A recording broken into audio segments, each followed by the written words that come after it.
Chicos, tengan ustedes muy buenas noches. Continuando con el ciclo de ponencia de neuroanatomía con enfoque internacional, tendremos la quinta ponencia sobre tálamo a cargo de la doctora Marisabel Rosa Latorre. Ella es neuróloga asistente en el Hospital Regional del Cusco. Es docente de cátedra de Neurología Clínica en la Universidad Nacional San Antonio Abad del Cusco, entre otros cargos. Puede iniciar, doctora. Hola, ¿me escuchan? Sí, doctora, sí se le escucha ahora. ¿Recién? ¿Recién? Sí, recién. Ok, buenas noches, muchas gracias por la invitación. No, parece que no me escucharon, yo estuve hablando. Muchas gracias por la invitación. Vamos a tocar un tema que es muy importante. Si hablamos de la parte macroscópica, es muy sencillo, eh, pero tiene muchas implicancias funcionales, ¿no? Y para picar, digamos, este plato que vamos a cenar esta noche que se llama tálamo, vamos a ver esta historia de un paciente que tiene 18 años, tiene un problema en el corazón, una cardiopatía. Esta enfermedad a veces puede ocasionar que se produzcan coágulos que viajan hacia otros tejidos, y en este caso probablemente ha ocasionado esto en el cerebro, en esta área. Resulta que tiene en la emergencia cefalea intensa, debilidad en el lado izquierdo del cuerpo, no muy importante, y pérdida de sensibilidad y dolor en el lado izquierdo del cuerpo, ¿no? Además tiene un dolor muy intenso también en el lado izquierdo, ¿no? No tolera ni la ropa, eh, ni la palpación superficial, ni el roce de la mano de este muchacho. Ok, entonces vamos a hablar del tálamo. El tálamo, como ustedes saben, es una estructura gris. Cuando hacemos nosotros, hay dos cortes importantes cuando hacemos el corte del cerebro. Un corte se llama Fleischig, y este corte, digamos, es un corte axial, un corte que va a dividir el sistema, el encéfalo, los hemisferios en una parte superior y una parte inferior. Y justo al medio, en la parte más profunda, está este núcleo gris. ¿Se acuerdan la sustancia gris?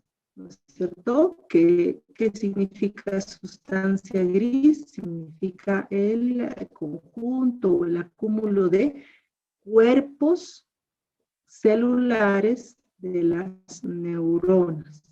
Bueno, y en la sustancia blanca tenemos los axones, ¿no? Las fibras axonales que están proviniendo de los cuerpos neuronales. Entonces, en la profundidad de la sustancia blanca de los hemisferios, tenemos grupos nucleares que son acúmulos de cuerpos neuronales. A esto le llamamos grises, ¿no? Digamos, forma importante, grupo lenticular, que el cuerpo estriado, ¿no? Es el tema de la exposición. Y el núcleo más grande y voluminoso, que también está en la profundidad, es el, ¿no? Viene de los raíces tanto latín como griega, que significan lecho nupcial. Y este tamo, cuando ustedes hagan la disección, cuando ustedes entren al laboratorio de neuroanatomía, van a poder hacer este corte es el corte de Flechy, y vamos a ver estas dos masas grises justo hacia los lados del tercer ventrículo. Reitero, para que no olvidemos, tenemos dos masas grises hacia los lados del tercer ventrículo. Si nosotros hacemos un corte aquí al medio, ¿no? Cortamos acá. Estoy temblando un poquito. Vamos a encontrar esta imagen, ¿no? Entonces, ahí vamos a ver que en el tercer vamos a ver una eminencia que está protruyendo, y este es el tálamo, ¿no? ¿El tálamo para qué sirve? Tiene muchas funciones. Fíjense lo interesante, ¿no? Cada vez nosotros pensamos a veces que la anatomía se conoce todo, ¿no? No se conoce todo. Necesitamos saber muchas cosas todavía de este órgano, de este tejido tan especial que es el sistema nervioso. Y las funciones que conocemos tienen que ver mucho con dos componentes importantes del sistema nervioso: el sistema de ingreso de información, o sea, sensitivo, y el sistema de egreso de información, o sea, el sistema motor. Ahora, estos dos sistemas se van a integrar y es bastante complejo para que el sistema funcione y permita que tengamos una respuesta. El hecho de que ustedes caminen, que tengan sensibilidad en la mano, en los pies, que estemos escuchando y observando en este momento, tiene que ver, el tálamo va a integrar, así digamos, un relevo muchas veces en la corteza cerebral, entre la sustancia gris o el meo, como ustedes llamarlo, y las inferiores, ¿no? Primero, en su local, las características de su forma y sus funciones, algunas que vamos a reconocer. Para empezar, hay algunos puntos que son importantes en cuanto a referencias anatómicas macroscópicas, ¿no? Primero, hacia la línea media, vamos a tener aquí un espacio que en algunos casos, no siempre, es una comisura gris, no es una comisura blanca, ¿no?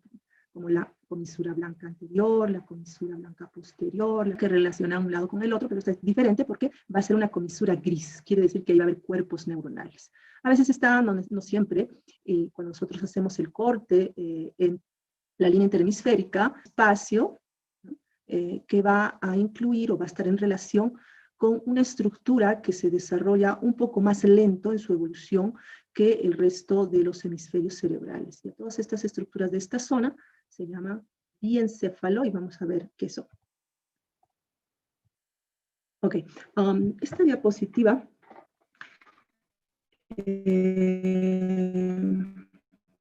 nuevamente es un corte de Fleschig, así se llama, pero digamos que es un corte axial, ¿no? Vamos a poder identificar, por ejemplo, en esta resonancia, algunas estructuras básicas que no siempre las vamos a reconocer necesariamente en la disección, ¿no?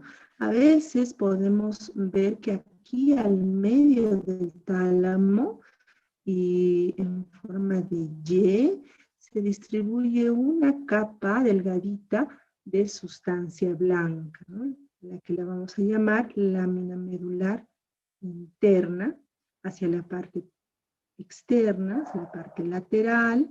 Vamos a encontrar otra lámina pequeñita, que es la lámina medular externa, y aquí hay un núcleo más que nos está mostrando aquí, y hacia afuera vamos a tener el brazo interno, ¿ya? Constituido por el núcleo caudado, el núcleo lenticular, que es una masa nuclear, en realidad es una sola, sino que están separadas por algunas fibras. Está esta área va a estar en relación directa. No confundir, ojo, en el corte axial, en el corte de Flechig, no confundir esta estructura grande que está en la línea media, pero que está en relación con los ventrículos laterales, es el núcleo caudado, a diferencia del tálamo, que va a estar hacia los lados del tercer ventrículo. Estos son los que no solemos hacerlas frecuentemente, se hacen con plastinación y con técnicas especiales, nos muestran que del tálamo existen esto, miren, ¿no? De ahí nacen una cantidad inmensa de fibras que van a ir tanto del tálamo hacia la corteza como de la corteza hacia el tálamo, ¿no? Estamos hablando de sustancia blanca. A estas fibras en algunos textos ustedes las van a encontrar como con el nombre de fibras tálamo corticales y al revés, corticotalámicas, ¿ya? Fibras tálamo corticales y fibras corticotalámicas que están relacionando en realidad toda la corteza cerebral. Entonces,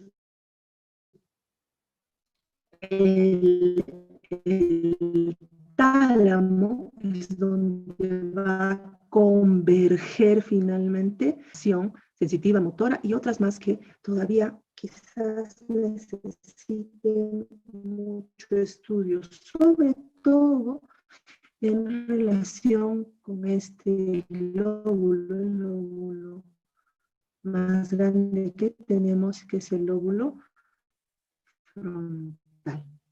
Entonces, recordar, cuando alguien nos pregunta cuáles son las funciones del tálamo, pues tiene sensitiva, visual, auditiva, conductual, las extensiones y las fibras que vamos a las vías talámicas son bastante extensas y digamos que es la central de distribución de información del cerebro.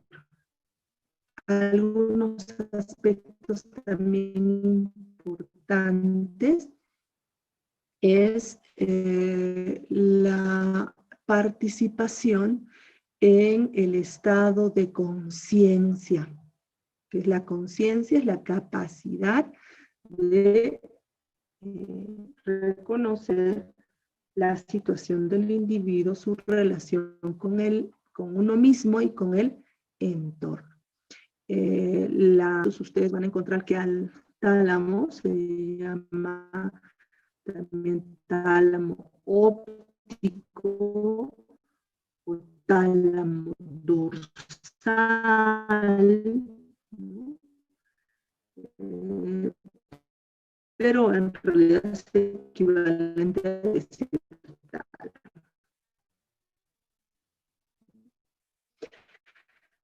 Bueno, vamos a ver su origen. El origen del tálamo va a estar en una de las vesículas que se desarrollan más lentamente, como ustedes recuerdan, cuando se forma el tubo neural en el desarrollo del cerebro. El tubo neural va a tener unas vesículas, inicialmente 3, ¿no? Parte más superior, más listo, continuamos. Qué pena que se corte, pero son las cosas del internet que no podemos controlar. Ok, vamos a hablar del origen del tálamo, ¿ya? El origen del tálamo resulta ser de una estructura que se va a originar en la parte más craneal del tubo neural. Ustedes recuerdan cuando han hecho embriología, en el tubo neural, ¿no? El tubo neural, que son estas células derivadas del ectodermo, vamos a tener en la parte más superior 3 vesículas, ¿no? De estas 3 vesículas, la más superior es la que va a tener va a tener 2 componentes, una más pequeñita, a la que llamamos diencéfalo, y la más grande, que va a ser el telencéfalo, que va a originar los hemisferios cerebrales, ¿no? El telencéfalo. Y en la parte más inferior, esta se desarrolla más lento, es el diencéfalo, y va a dar origen a estas estructuras que estamos viendo en esta figurita, de este cartón, en verde. Entonces, dentro de estas estructuras, el núcleo más importante es justamente el tálamo. Vamos a recordar rapidito los componentes de este diencéfalo. Hacia la parte posterior tenemos el epitálamo, rapidito, no es el tema de la charla, está compuesto por la glándula pineal y los núcleos avenulares. Hacia la parte anterior e inferior tenemos la masa nuclear también gris, que está compuesta, o que vamos a llamar hipotálamo, ¿no? Hipotálamo. Hacia la parte más inferior tenemos los cuerpos mamilares, ¿no? El tuber cinereum, que va a hacer finalmente conexión con la hipófisis, ¿no? Y hacia la parte medial vamos a tener una masa de sustancia gris que va a ser parte del nervio o de la vía visual. Tenemos el quiasma óptico, ¿no? Entonces, de estos núcleos, en realidad el hipotálamo va a constituir un grupo de un grupo nuclear gris bastante complejo, y que va a estar encargado principalmente del control del hemodinámico, del control de la homeostasis de la persona, ¿ya? También hay un área acá que nos está viendo que se llama subtálamo, ¿no? El área subtálamo, que va a contener algunos núcleos grises que van a corresponder o van a estar en la interfaz con el mesencéfalo.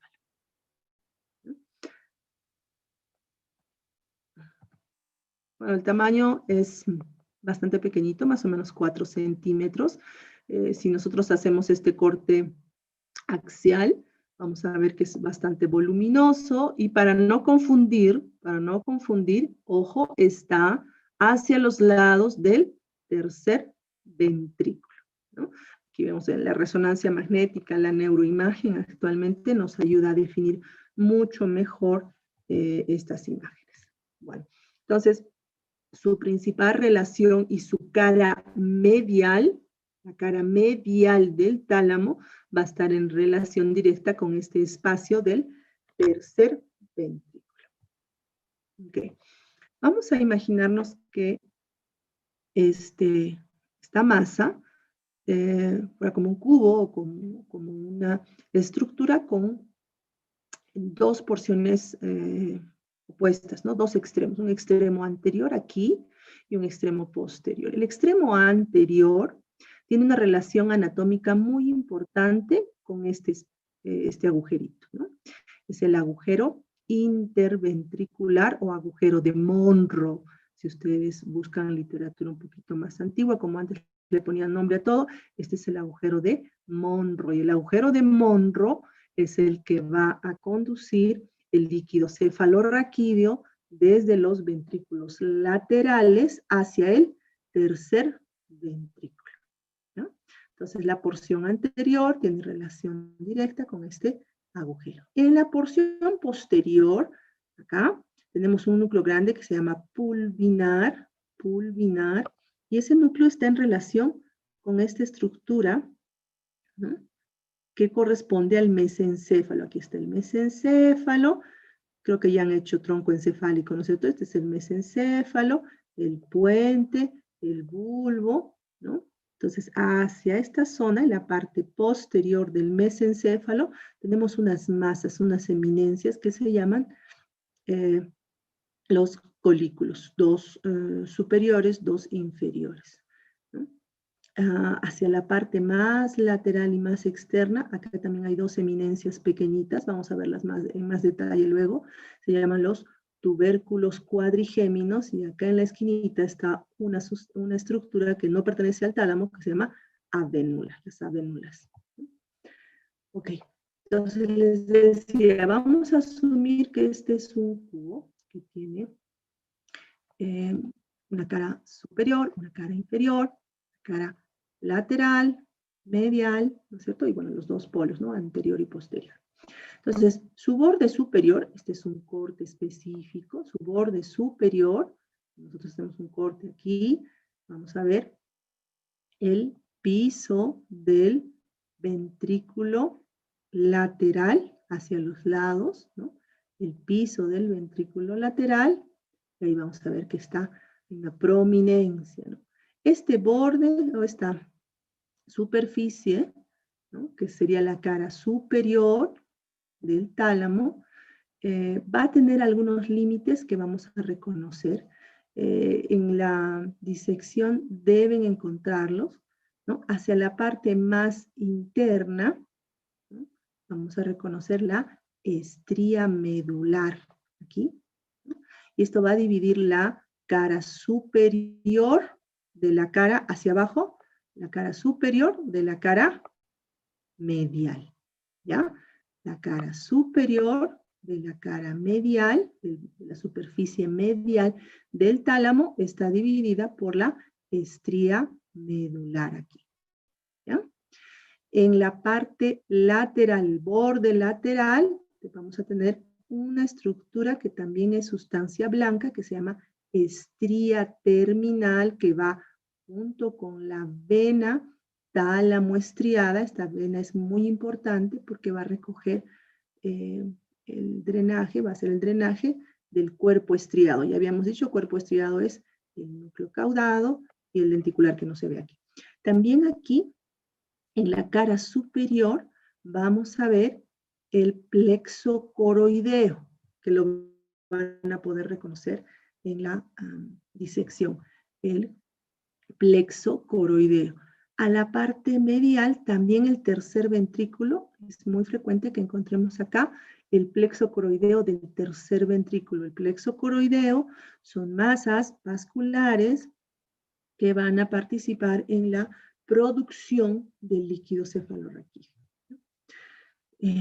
Bueno, hacia la parte superior del tálamo hay una franja muy delgadita de sustancia blanca. A esta franja muy delgadita de sustancia blanca, que a veces la vemos como una telita delgada, se llama estrato zonal. Estrato zonal, ¿ya? Entonces, para terminar, referencias de la superficie superior del tálamo. Tenemos la estría medular, la estría terminal aquí, ¿no? Por encima está cubierta por el estrato zonal. Recordar la relación que tiene con el ventrículo lateral, ¿no? El ventrículo lateral de cada lado, derecho e izquierdo, y el tercer ventrículo en la parte media. Bueno, también es importante señalar las relaciones que tiene con el trígono y el fornix en la parte superior y anterior, ¿no? Entonces, es hacia la parte posterior lo que mencionábamos hace un rato, lo que es el epitálamo, que no es tema de la charla. Ahí vamos a encontrar la glándula pineal y las avénulas, ¿no? Los núcleos avenulares hacia la parte más medial. No olvidar también, hacia la parte posterior vamos a encontrar estas eminencias que estaban en la parte posterior del mesencéfalo, que son los colículos, ¿no? 4 colículos. Ok, la superficie inferior. La superficie inferior es bastante fácil, está en contacto directo con esta estructura que es el mesencéfalo, ¿no? Entonces, este es un corte, la línea interhemisférica, a ver, para recordar algunas estructuras, el cuerpo calloso, vamos a tener el medio, ¿no? hacia la parte inferior y justamente en el espacio que constituye el tercer ventrículo, aquí, vamos a tener la superficie inferior. En realidad, para ver la superficie inferior, tenemos que hacer un corte a cada lado, ¿no? Un corte que va a ser un poquito más hacia abajo de lo que normalmente es el corte de Fleschig, ¿no? El corte de Fleschig que está pasando por la rodilla y el rodete del cuerpo calloso. Este corte para ver la cara inferior del tálamo, ¿no? Es un corte que atraviesa parénquima, en realidad no lo vamos a diferenciar mucho. Si hacemos el corte acá, lo que vamos a encontrar es algunos núcleos que van a estar en los núcleos subtalámicos, el núcleo subtalámico de Lewis, parte del núcleo rojo, parte de la sustancia del núcleo, la sustancia negra, ¿no? Entonces hay relación directa de esta cara con el mesencéfalo, ¿no? Mesencéfalo. Es importante recordar también que este es el acceso hacia el tálamo de varios tipos de información que están ascendiendo desde médula, desde tronco encefálico y cerebelo hacia el tálamo. Entonces, como habíamos hablado al inicio, esta masa de sustancia gris recibe y envía información hacia la corteza, ¿no es cierto? Lo hemos visto. Y también recibe información desde estructuras más inferiores. Entonces, van a llegar a algunas vías. De recalcar el lemnisco medial. A ver si se van acordando de qué información llevaba el lemnisco medial, el lemnisco espinal, el trigeminal, algunos tractos de algunos núcleos que están en esta zona, ¿no? El tracto rubro, aquí está el núcleo rojo, rubro, talámico, retículo talámico, ¿no? El sistema reticular activador ascendente es un grupo nuclear que está en esta zona, en toda la extensión del tronco encefálico, y va a emitir algunas fibras que van a llegar hacia el tálamo, también algunas fibras del núcleo dentado proveniente del cerebelo, ¿no? Y hacia esta cara, esta superficie inferior va a estar en relación también con el hipotálamo, ya lo habíamos dicho hace un rato.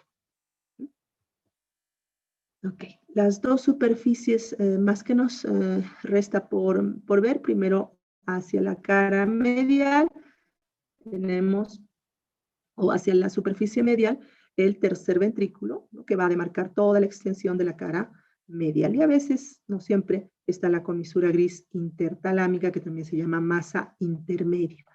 Hacia la parte lateral, ¿no? La cara lateral del tálamo,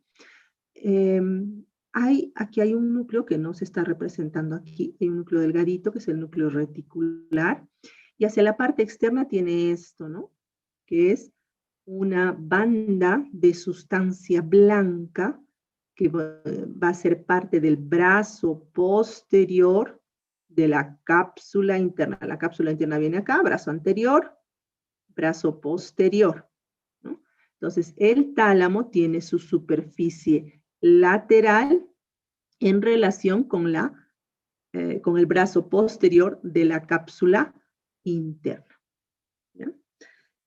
Ahora, esto es muy importante para entender que de aquí van a salir fibras que llevan información hacia la corteza cerebral, fibras tálamo-corticales.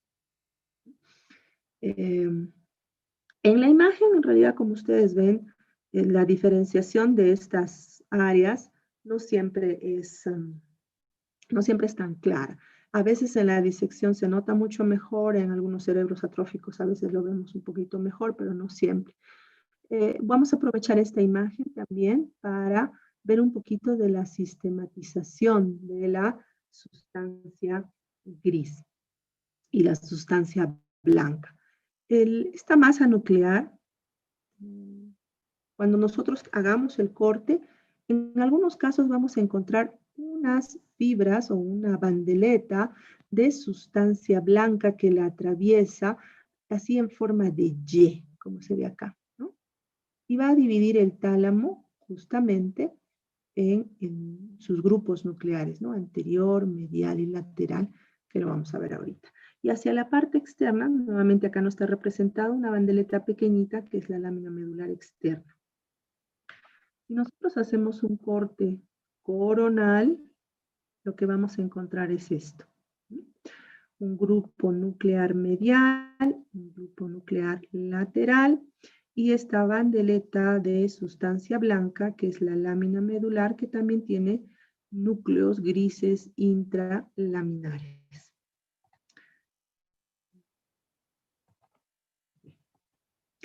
Entonces, este punto sí, digamos, de sistematización es importante que lo tomemos en cuenta en el momento de estudiar el tálamo. Como les dije, ¿no? Cuando ustedes hagan la disección va a ser muy, muy sencillito, pero cuando queremos estudiar las funciones, queremos estudiar para qué sirve el tálamo, necesitamos dividirlo en sus grupos nucleares, ¿no? Y esta división está hecha en base justamente a esta bandeleta o esta banda de sustancia blanca que va a dividir el tálamo. Si nosotros hacemos un corte a un nivel o a otro, vamos a probablemente encontrar algunas variaciones. No es igual en toda su extensión el tálamo, ¿no? En la parte media del tálamo, en este nivel, ¿no? Nosotros vamos a hacer un corte y vamos a encontrar esto. Un grupo nuclear medial, un grupo nuclear lateral, que está separado por esta banda que se llama lámina medular interna. Lámina medular interna. Esa lámina medular en la parte anterior me va a separar el grupo nuclear anterior. En la parte medial, aquí, medial, voy a tener el grupo nuclear medial y en la parte más externa el grupo nuclear lateral, que es el más grande, el más voluminoso. Si nosotros trasladamos esta imagen a esta figura, ¿no? Está ya en la parte más posterior, les había dicho, hacia la parte superior, los tálamos tienen una banda de sustancia blanca que se llama estrato zonal. Hacia la parte externa, ¿no? Está la lámina medular externa. La parte medial es la lámina medular interna. La parte externa es la lámina medular externa, ¿no? Y aquí tenemos los núcleo lenticular de la parte lateral. Bueno, esta sustancia blanca, tanto de la lámina medular como la que está externa e interna, que está circundando al tálamo, va a permitir el acceso de fibras que llevan información desde estos núcleos hacia diferentes áreas de la corteza. A destacar primero la función motora, la función sensitiva, la función relacionada con la conducta, donde vamos a tener gran extensión de actividad frontotalámica, también la vía visual y auditiva. Pasar esto. Bueno, los núcleos talámicos, ¿no? Más o menos 16, de repente pueden ser un poco pesados al estudiar, parecen muy numerosos, ¿no? Pero no son difíciles de recordar si recordamos la sistematización. La sistematización es muy sencilla. Si ustedes recuerdan primero, cuando hemos hablado de la sustancia blanca que divide, ¿no? Estos grupos nucleares. Entonces tenemos 3 grupos nucleares. El anterior, recuerden, esta lámina medular tiene forma de Y, ¿no es cierto?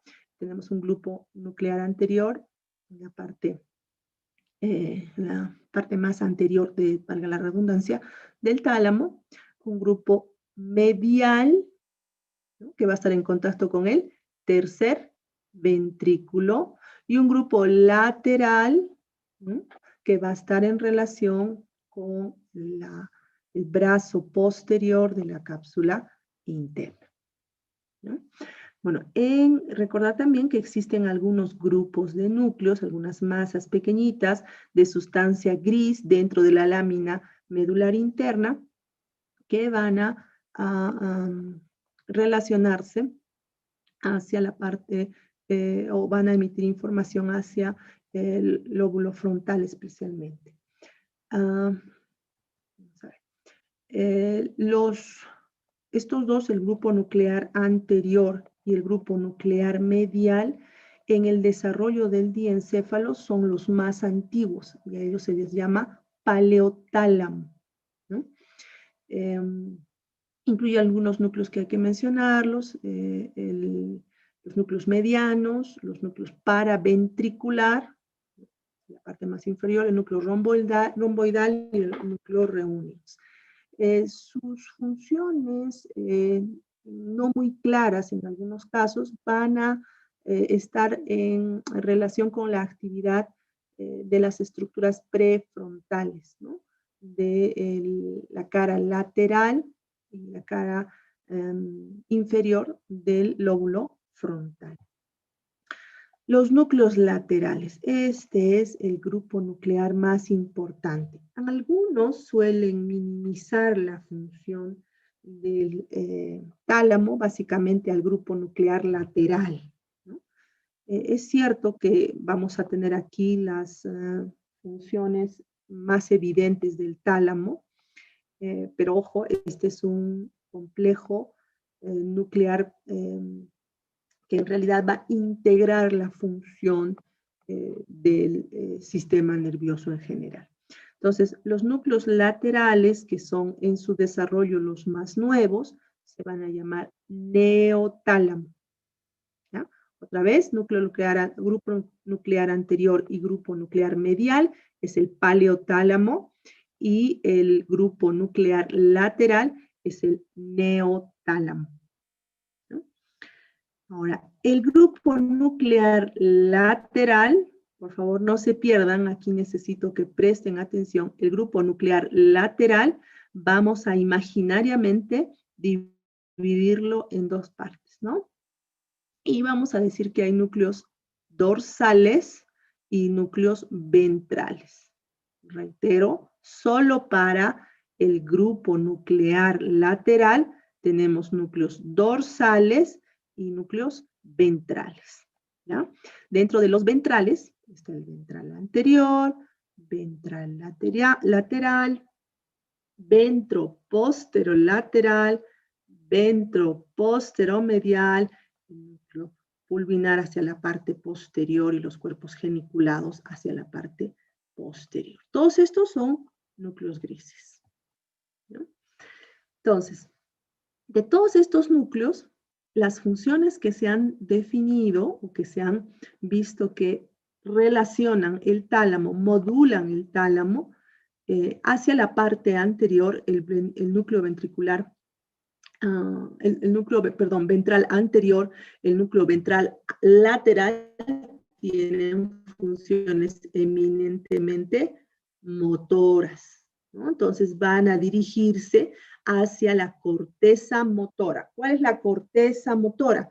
No sé si ya han hecho corteza, pero es el área 4, el área frontal por delante de la cisura de Rolando, ¿no?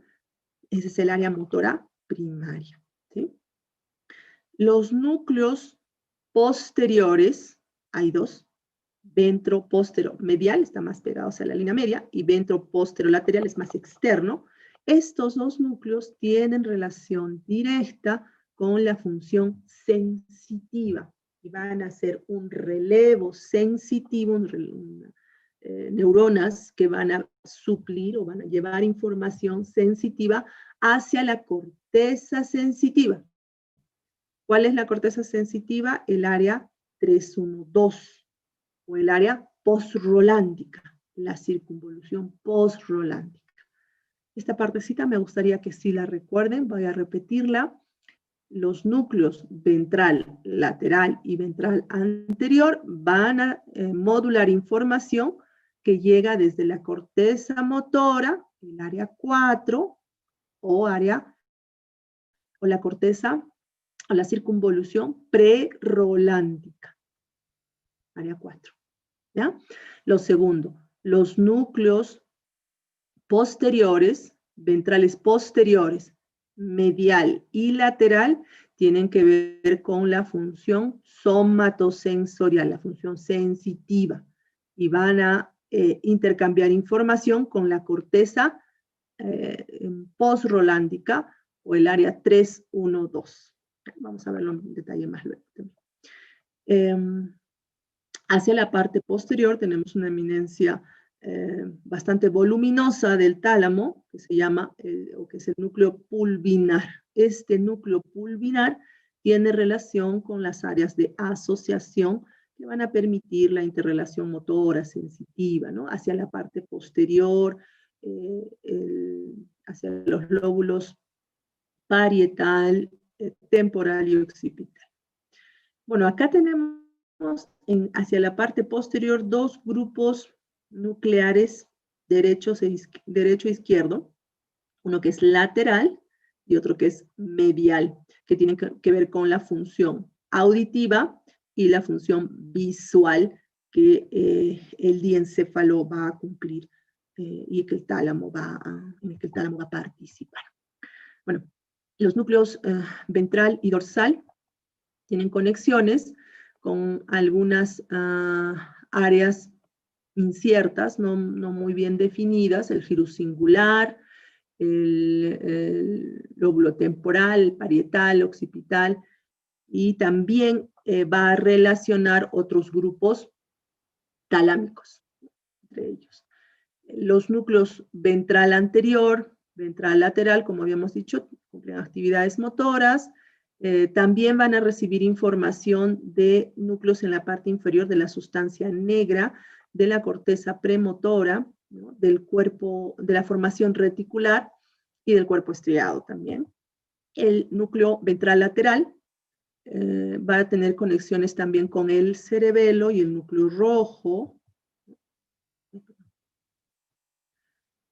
El núcleo ventral posterior va a recibir información, ya lo habíamos dicho, de la corteza somatosensorial y tiene estos dos componentes, el ventroposteromedial y ventroposterolateral. El medial va a tener información proveniente básicamente de la parte más alta del tronco encefálico. Estamos hablando del lemnisco trigeminal, también del tracto solitario, ¿se acuerdan? Núcleo solitario en el tronco encefálico hacia abajo, y va a llevar información hasta este núcleo ventroposteromedial. El núcleo ventroposterolateral más voluminoso va a recibir información desde médula espinal, desde el lemnisco medial, médula espinal, lemnisco medial, y llega finalmente hacia el núcleo ventroposterolateral. A ver, recordar mucho porque muchos de los signos y síntomas que vemos en pacientes con problemas o lesiones en el tálamo justamente se relacionan con que se pierde la conexión entre la información del exterior, información dolorosa, térmica, sensibilidad táctil, superficial, profunda, que va a decusarse ya sea al mismo nivel, como en el caso de la vía espinotalámico lateral, o a niveles más altos en el bulbo, como la información propioceptiva, que siempre termina en el lado contralateral y asciende haciendo un relevo, una sinapsis, en el tálamo, justamente en estos núcleos ventroposterolateral. Si hablamos de información dolorosa, sobre todo, ¿se acuerdan el caso que habíamos mencionado al inicio? Información de dolor, información de sensibilidad táctil, La interrupción de estas vías o la alteración a este nivel puede darnos signos y síntomas relacionados con estas capacidades sensitivas. Ok, el grupo medial tiene 3 núcleos: el núcleo mediano, el núcleo medial dorsal y el núcleo medial propiamente. Tiene relación con la función olfatoria y también recibe información junto con el hipotálamo, participa en las funciones viscerales y también en la regulación de las emociones. El núcleo medio dorsal va a tener referentes al hipotálamo, que está justo en la parte. El núcleo anterior, este núcleo chiquitito, tiene un grupo de fibras que va a relacionarlas con los núcleos o los cuerpos mamilares, ¿no? El tracto mamilotalámico. Cuando les he mostrado una figura anterior, en la parte del hipotálamo, la parte inferior, tenemos dos masas nucleares que se llaman los cuerpos mamilares, ¿no? Que están en relación justamente muy cercana con el grupo nuclear anterior, ¿no? Y junto con este van a regular, o van a intervenir en la regulación también de las emociones y de la memoria a largo plazo, que se va a almacenar principalmente en el lóbulo frontal. Bueno, un núcleo chiquitito, para terminar con esta cantidad de núcleos que hay, es el núcleo reticular del tálamo. No se ve muy bien acá, si les he dicho, ¿no? Y está separado de toda la masa nuclear del tálamo por una capa de sustancia blanca, que es la lámina medular externa. Y este es el núcleo reticular del tálamo, que se relaciona con la formación reticular, o el núcleo reticular del puente, ¿no? ¿Para qué sirve este? Está relacionado con la capacidad de mantener los ciclos de sueño y vigilia. También va a regular en general la actividad, es como al parecer es como un reloj que va a cronometrar las funciones talámicas en general, ¿no? Tiene relación también con vías que van a provenir desde el tracto trigeminotalámico, con la vía espinotalámica y algunos otros núcleos también del tálamo directamente. Entonces, esta bandeleta de sustancia blanca va a permitir que se comparta información con el neotálamo principalmente. Dos porciones, dos eminencias nucleares más que nos falta, que son los cuerpos geniculados lateral y medial, muy importantes. El cuerpo geniculado lateral, en realidad es una de las primeras funciones reconocidas al tálamo. Vamos a ver el cuerpo geniculado medial, más interno. Este cuerpo, algunas fibras que provienen desde los núcleos cocleares, ¿ya? O sea, el octavo nervio craneal, que han hecho también nervios craneales, ¿no es cierto? Entonces, de este núcleo coclear va a haber una información que es llevada por axones hacia el colículo inferior. No vayan a confundirse. Hacia el colículo inferior que estaba en el mesencéfalo. Hacia el colículo inferior del mesencéfalo contralateral. Entonces, de aquí, esta información asciende y va a tener un siguiente relevo en el cuerpo geniculado medial. Cuerpo geniculado medial, y de allí se va hacia la corteza temporal auditiva. ¿Ya? El área 41-42 de Brodmann. Reitero, no se confundan, tenemos dos cuerpos geniculados, el cuerpo geniculado medial y el cuerpo geniculado lateral. El medial, más cercano a la línea media, más cercano al tercer ventrículo, este cuerpo geniculado medial va a recibir información que llega desde el octavo nervio craneal, ¿no? Desde los núcleos cocleares, entonces tiene que ver con la información auditiva, y de aquí, luego de hacer un relevo en el colículo inferior, se dirige al cuerpo geniculado y termina la información en la corteza auditiva. ¿De acuerdo? Y bueno, lo más conocido del tálamo, la función sensorial más importante del tálamo, tiene que ver con la función del cuerpo geniculado lateral, ¿no?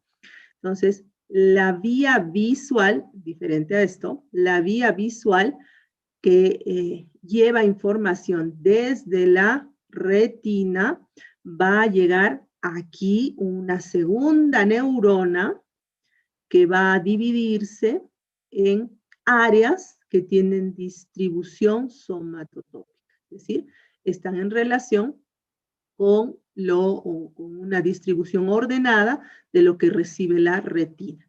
Pero una cantidad de fibras, recuerden ustedes, se van a dividir y van a recibir información contralateral, ¿ya? Entonces, la mitad de las fibras, ven para acá, terminan aquí, van a hacer un relevo en las capas del cuerpo geniculado lateral, ¿no? Nervio óptico, quiasma, tracto óptico, y de aquí se van a dirigir a través de la radiación óptica hacia el área 17, el área visual, ¿no? El área visual primaria que está en el polo occipital, ¿no? Entonces, ojo, la función visual del tálamo está mediada justamente por este grupo nuclear, ¿no? Extenso, tiene 6 capas, que es el cuerpo geniculado lateral del tálamo. Tractos a recordar. Existen, como les había mencionado al inicio, cantidad de información que es bidireccional, viene y va de corteza hacia el tálamo y del tálamo hacia estructuras inferiores. ¿Qué nos interesa? Que no olvidemos, estoy hablando de lo más básico, ¿ya? Algunos tractos que van a ascender, como el tracto espinotalámico ventral, el tracto espinotalámico lateral, que tienen que ver con primero con la insensibilidad profunda, perdón, superficial, el espinotalámico ventral, y también la presión, y el espinotalámico lateral. De todas las vías, que a veces parecen pesadas, ¿no? Las vías ascendentes en médula, la vía espinotalámica lateral, recuerden, es pregunta clásica en los exámenes de neuroanatomía, es pregunta clásica en los exámenes de residentado. Es una información que se va a recibir a través de receptores que se llaman terminaciones libres, ¿no? Y que llevan información primero, haciendo un primer relevo, el cuerpo neuronal de esta neurona va a ser una neurona bipolar, se va a localizar en medio de la raíz dorsal, luego ingresa por el brazo, por la sustancia gris medular posterior, ¿no?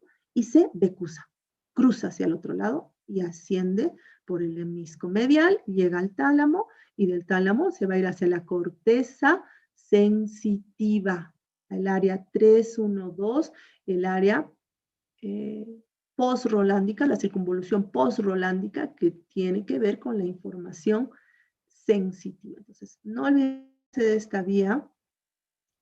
También por el hemisco medial también va a ingresar información propioceptiva al núcleo ventropóstero lateral y ventropóstero medial.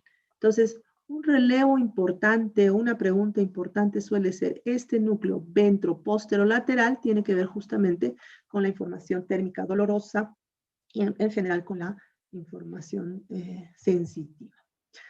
Irrigación del tálamo. No sé si estamos un poquito con el tiempo. Rapidito, tenemos dos sistemas que van a permitir la irrigación en el cerebro, el sistema anterior formado por la arteria carótida y el posterior que va a originarse en las arterias vertebrales y luego va a formar la arteria basilar.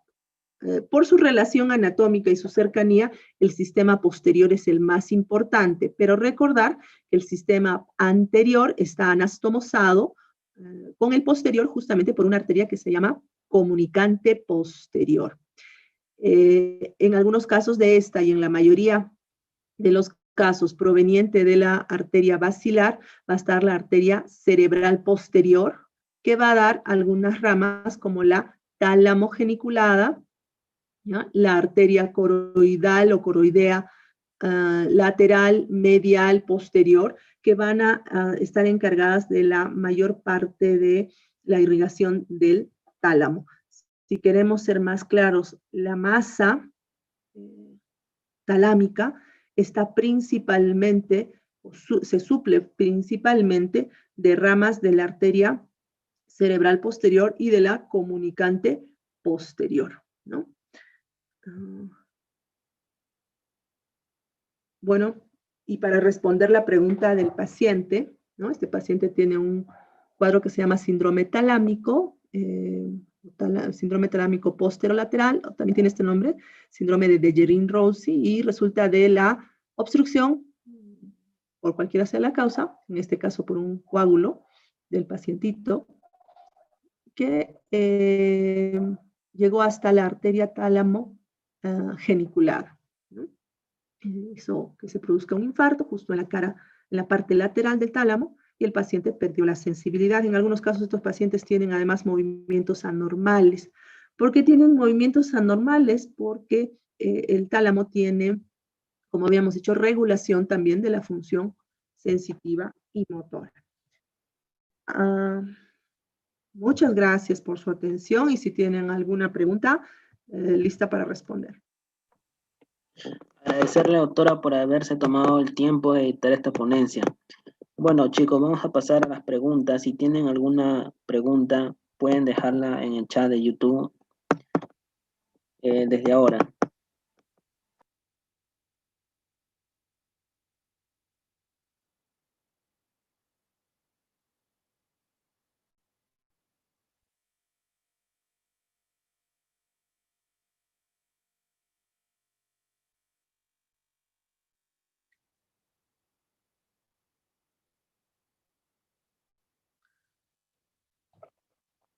A ver, vamos a ver aquí.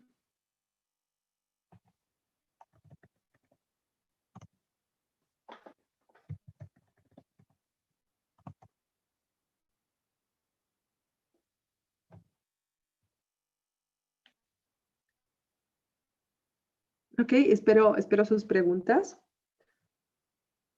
Si no, yo les pregunto, ¿qué debo conocer cuando vaya a Chimbote? Que no me debo perder de Chimbote.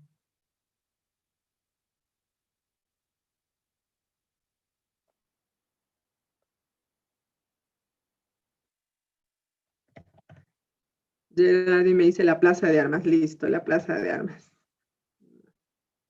Voy a ir a la Plaza de Armas de Chimbote la próxima vez.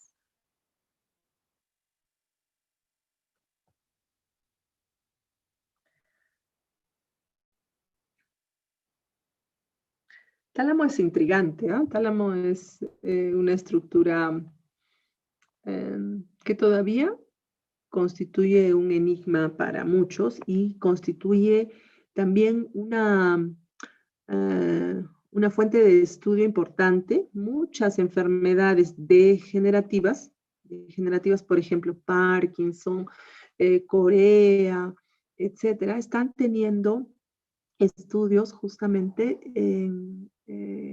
para mejorar la función o la actividad reguladora que tiene este tálamo, ¿no? Ahora se hacen algunas cirugías en las que se coloca aquí, ¿no? Un estimulador, un marcapaso, digamos, ¿no? Que va a dar pulsos hacia el tálamo, regulando mejorando la capacidad del tálamo para ejercer sus funciones motoras, sensoriales, incluso cognitivas. Todavía esto está en el plano de la investigación en algunos casos. En otros casos, como en el caso del Parkinson, ya cada vez existe mayor información y se están desarrollando nuevas terapias, ¿no? Entonces, considerar esto, probablemente en la disección no va a ser muy difícil de localizar ni de ver. No se olviden de hacer 2 cortes, les decía, ¿no? El corte de Fleshy, que sería este, y el corte de Charcot, que sería este de acá abajo.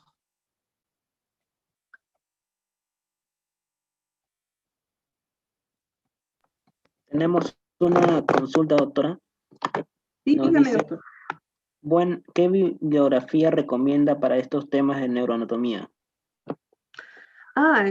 Bueno, a ver, en neuroanatomía, en realidad, en la época que vivimos es importantísimo considerar el estudio de las neuroimágenes. Entonces, hay mucha bibliografía, incluso si ustedes entran a Google Scholar, van a poder acceder a bibliografía que relaciona la neuroanatomía funcional con las imágenes. En la literatura clásica, los libros clásicos de neuroanatomía, en realidad ya ahora han pasado a ser reemplazados justamente por el desarrollo de de las neuroimágenes. Entonces, hay mucha información al respecto. Los libros clásicos de neuroanatomía de Snell, que creo que la mayoría tiene, ya han sido reemplazados y ahora no los usamos mucho. Si yo les recomendara invertir en la adquisición de un texto, les sugeriría que utilicemos neuroanatomía funcional, pero que esté con neuroimágenes, y hay cantidad de libros.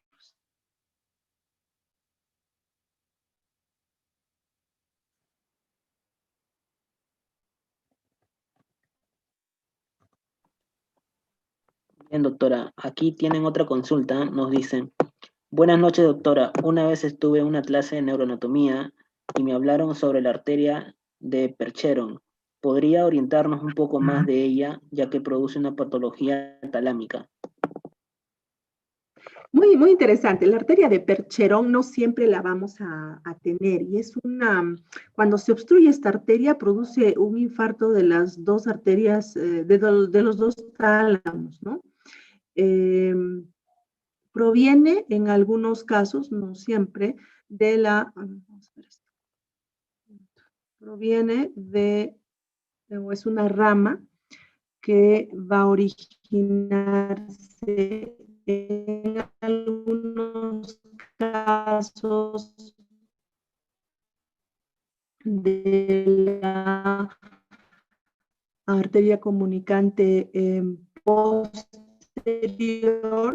o en algunos casos de la arteria cerebral posterior, y en la parte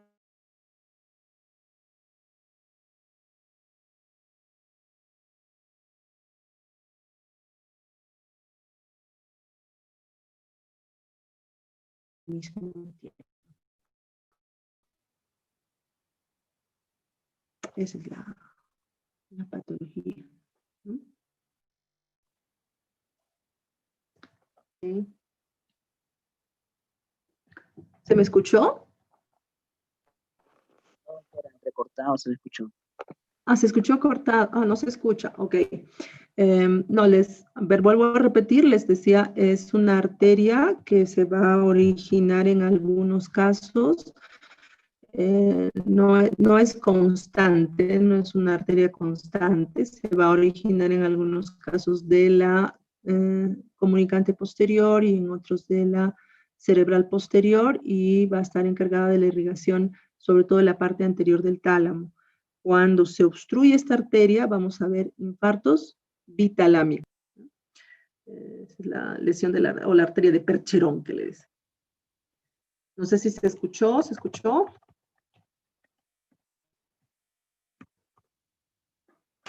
Sí, sí se escuchó, doctora.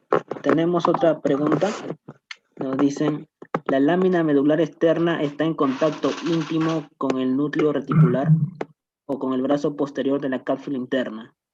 Esa muy buena pregunta. A ver, vamos a ver acá. Ya. Tenemos un núcleo en la cara lateral, por acá. ¿Ya? Vamos a ver. Un minuto. Este núcleo está aquí, en la parte posterior. Perdón, en la parte lateral. ¿Ya? Este núcleo, que es una capa delgadita de células grises, está separado del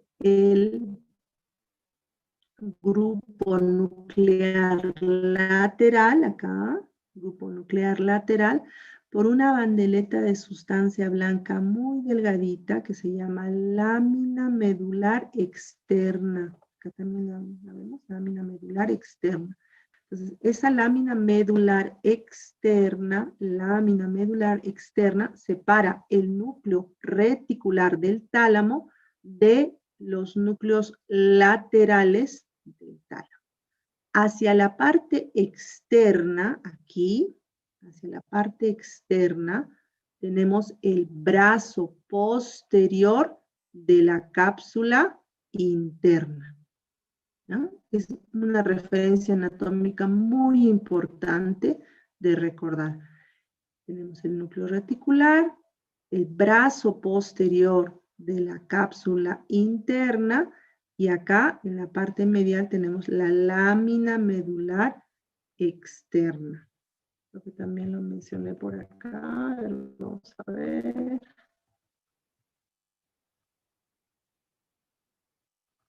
Acá, ¿no? Cuando hacemos sistematización de la sustancia blanca, en el tálamo tenemos la lámina medular interna que tenía forma de Y, ¿no es cierto? Lámina medular interna, y hacia la parte más lateral, más externa, tenemos la lámina medular externa. ¿Se entendió? Sí, doctora, todo claro. Ok.